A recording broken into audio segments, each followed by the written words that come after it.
নমস্কার, মিত্রা হাউস কিচেনে আপনাদের স্বাগতম। আজকে আমি একটা নতুন রেসিপি নিয়ে হাজির হয়েছি। অল্প সময়ে কি করে বাড়িতে গুঁড়ো দুধ দিয়ে ছাপা সন্দেশ বানানো যায়। বসিয়ে দিলাম,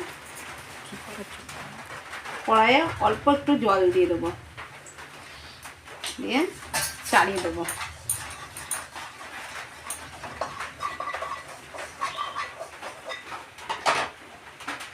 জলটা হয়ে গেলে গুঁড়ো দুধের আমি গুঁড়ো দুধটা গুলে রেখেছিলাম,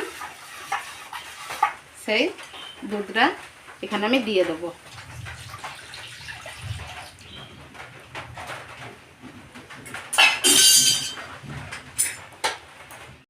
আমার দুধটা যাতে ঘনত্ব হয়ে যায় একটু কর্নফ্লাওয়ার গুলে দিয়ে দিলাম। খুব তাড়াতাড়ি দুধটা ঘনত্ব হতে শুরু করবে। এইভাবে নেড়ে যাব আমি। শুধু দিয়ে করছি, গুঁড়ো দুধটা মিষ্টি আছে, আমি অল্প করে চিনি দেবো।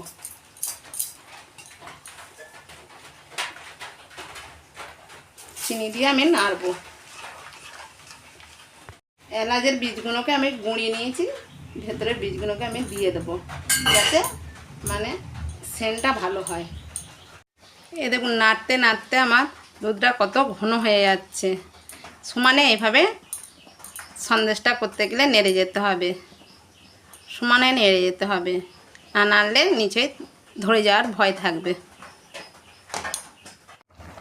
যখন দেখবেন যে ছানা মানে সন্দেশটা মাখা মাখা হয়ে এসছে, তখন গ্যাসের আঁচটা কমিয়ে দেবেন, কমিয়ে দিয়ে অনবরত নাড়তে শুরু করবেন।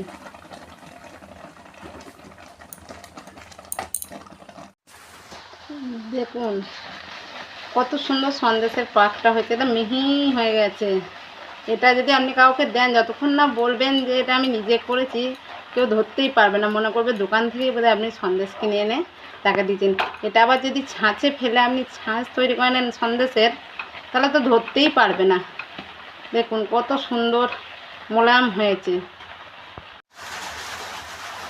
আমার সন্দেশটা রেডি। এবার একটু ঠান্ডা করতে দেবো আমি।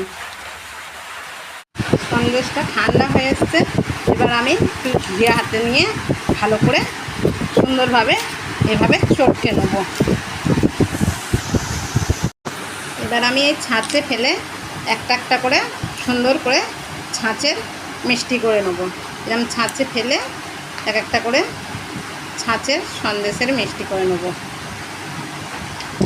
এ দেখুন কত সুন্দর ছাঁচের। যতক্ষণ না আপনি কাউকে বলবেন যে এইটা কেনা নয়, আমি বাড়িতে করেছি, কেউ ধরতে পারবে না।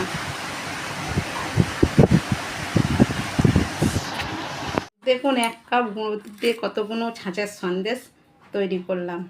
এই নিত্য নতুন রেসিপি যদি দেখতে হয়, আমার চ্যানেলটিকে একটি লাইক, শেয়ার, সাবস্ক্রাইব এবং কমেন্ট করে এগিয়ে নিয়ে যাওয়ার অনুরোধ রইল।